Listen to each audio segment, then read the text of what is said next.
আমের সিজন চলে যাওয়ার আগেই এই আমের একটা নতুন রেসিপি নিয়ে তোমাদের সামনে হাজির হলাম। যদিও এটা অনেক জনপ্রিয় একটা রেসিপি, তবুও আমি প্রথম টাইমে এটা করেছিলাম। তো দেখো, প্রথমে আমটাকে কেটে নিয়েছিলাম, কেটে এবার আম থেকে পুরো শাঁসটাকে বার করে নেব। আর আমি এই যে চামচ দিয়ে দিয়ে এরকমভাবে পুরো আমের শাঁসটাকে বার করে নেব, কারণ এটা পিউরি করতে হবে সেই কারণে। তো যে কোনো মিষ্টি আম দিয়েই এই সন্দেশটা কিন্তু করা যায়। আর যেটা লাগবে আমের সাথে সেটা হচ্ছে ছানা।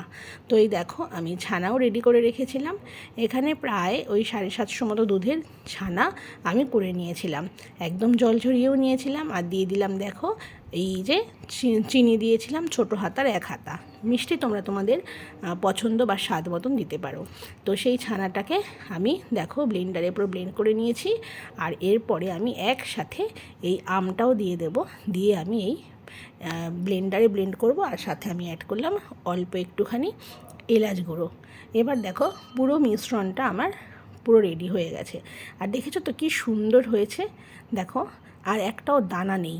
এরপরে এই মিশ্রণটাকে আমি পুরো বাটিতে নিয়ে আমি ভীষণ সুন্দর করে এটাকে আরও ব্লেন্ড করব। তো যতটা করা যায় যাতে দানাটা না থাকে ততক্ষণ পর্যন্তই করব আমি। তো এইটা কিন্তু করতে খুব বেশি খাটনির কাজ না, অল্প সময়ের মধ্যেই হয়ে যাবে। আর আমি একটা বাটার পেপার, যার মধ্যে একটু ঘি দিয়ে নিয়েছিলাম, সেই পেপারটা আমি টিফিন বক্সের মধ্যে আমি এটাকে সেট করে নিয়েছিলাম। তবে এটা কিন্তু কেক টিনে খুব ভালো হয়। আর এই দেখো এইভাবে আমি সুন্দর করে সাজিয়ে নিচ্ছি। যেরকমভাবে তোমরা সাজাতে পারবে সেরকমভাবেই সাজিয়ে নিতে পারো। আর তারপরে যেটা দিয়ে দিয়েছিলাম সিলভার র্যাপ দিয়ে আমি পুরো মুখটাকে একদম এয়ার টাইট করে দিয়েছি। দেওয়ার পর এরপর দেখো কড়াইতে জল দিয়ে একটা স্ট্যান্ড দিয়ে দিয়েছিলাম এবং এই বাটিটাকে বসিয়ে দিলাম যাতে ভাপে হয়। তো যেহেতু আমার কড়াইটা এইরকমই, তো চতুর্দিক থেকে একটু বাষ্প বেরিয়েই যাচ্ছিলো, যে কারণে আমার সময়টা একটু বেশিই লেগেছিলো।